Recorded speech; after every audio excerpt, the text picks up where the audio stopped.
Series Pre-Calc, it's problem 10-85. It's got some conic sections, and this is just letter C, which is a hyperbola.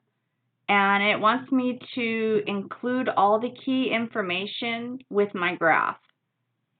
So, such as the foci or the equation of the asymptotes. So, since I know that this is a hyperbola because this is the graphing form of a hyperbola, and looks like it's in graphing form, I know I'm going to need the center, the foci, and the asymptotes. So I think the first thing I like to do, since I have to graph it anyway, is to graph it. So I will make a graph. I'm going to start with my center. So this is the same h and k that you've always known for your parent functions. I see that h is over here with, h is always with the x. So this is, h is going to be 3. So the center is going to be at 3 and k at 3, 2. So see that this one's kind of, this one's going to open up and down instead of sideways. Kind of switched it up on us. So I'm going to put my center at 3, 2. There's my center. And then the next thing I do is I try to get my asymptotes because I need those to help me graph it because I'm not going to use Desmos on this. So to get your asymptotes, you use these numbers, the A and the B. Like, see how the 36, well, that's B squared, and it's underneath the Y. So that means that B must be 6. So I'm going to go up and down because the Y direction is up and down. I'm going to go up and down by 6 from my center. So I'll just make 6 more little tick marks.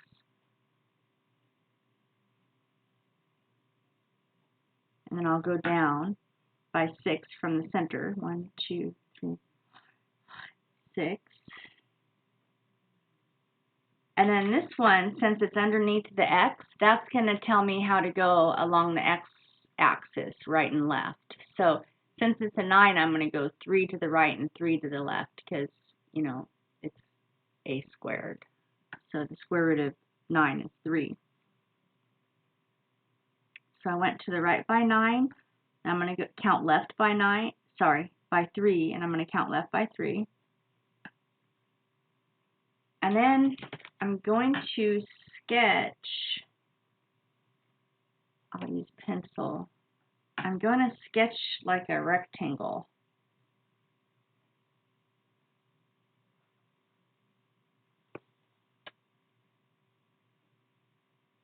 These things never turn out nicely when I don't use graph paper. It's supposed to. And then I'm going to connect the corners. I'm going to go through the center, and I'm going to connect the corners of my rectangle. These are my asymptotes. I had to build the rectangle in order to get those asymptotes. It's just an aid in the graphing. Like, I know my graph's going to open up and down because the Y's in front. I know it opens up and down. So this is the actual graph, this curvy part. All the rest of that stuff, in like the box and the asymptotes, are just aids in graphing. And I know it opens up and down because the Y is first. The Y is the positive one. This one kind of has a negative on it. If I were to try to get intercepts, if I tried to zero out, you know how like x-intercepts happen when you zero out the Y? This doesn't have x-intercepts, does it?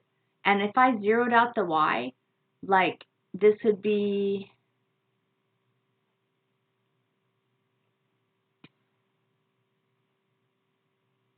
well, if I zeroed out the Y, I'd have some positive number. It looks like it'd be 4 over 36. And I would subtract it from both sides.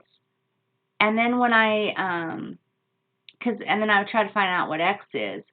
But then I'd have like this negative sign here, and then whatever ends up over here, when I try to make it, when I like divide both or multiply both sides by -9 or whatever, it makes this be negative, and now I have something squared equaling a negative, and so I'll never get an x intercept. So that's like kind of, I don't know, I don't go through all that thought process. I just know that when the y comes first, it's going to open up and down, and when the x comes first, it's going to open right and left.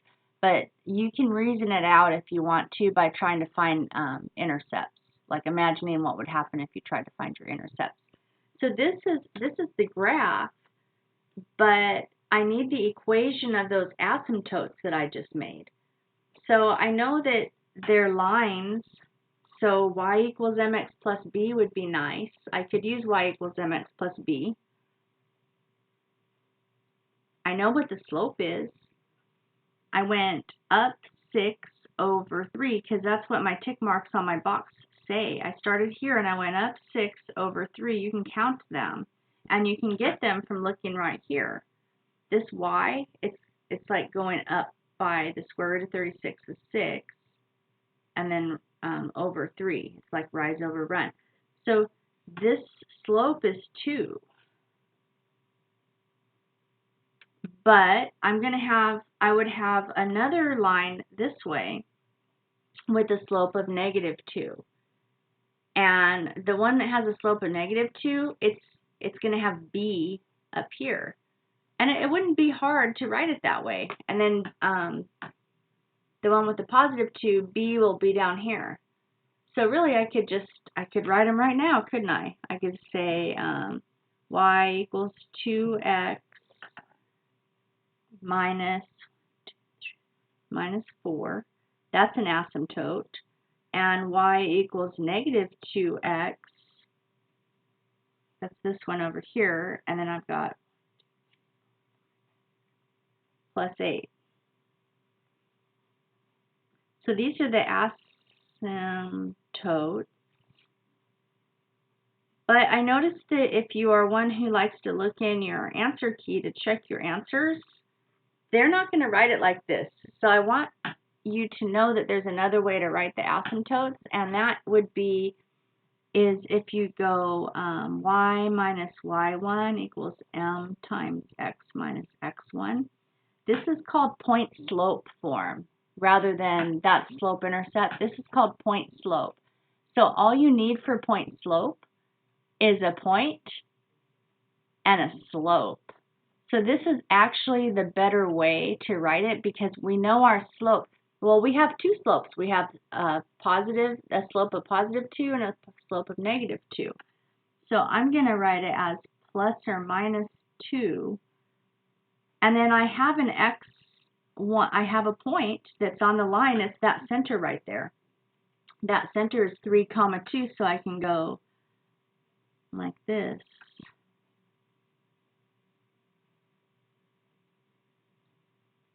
That's my asymptotes right there.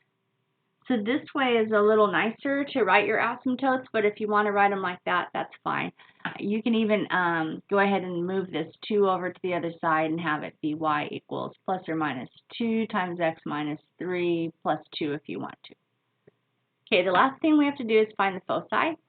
The foci are going to be like somewhere in here and somewhere over here.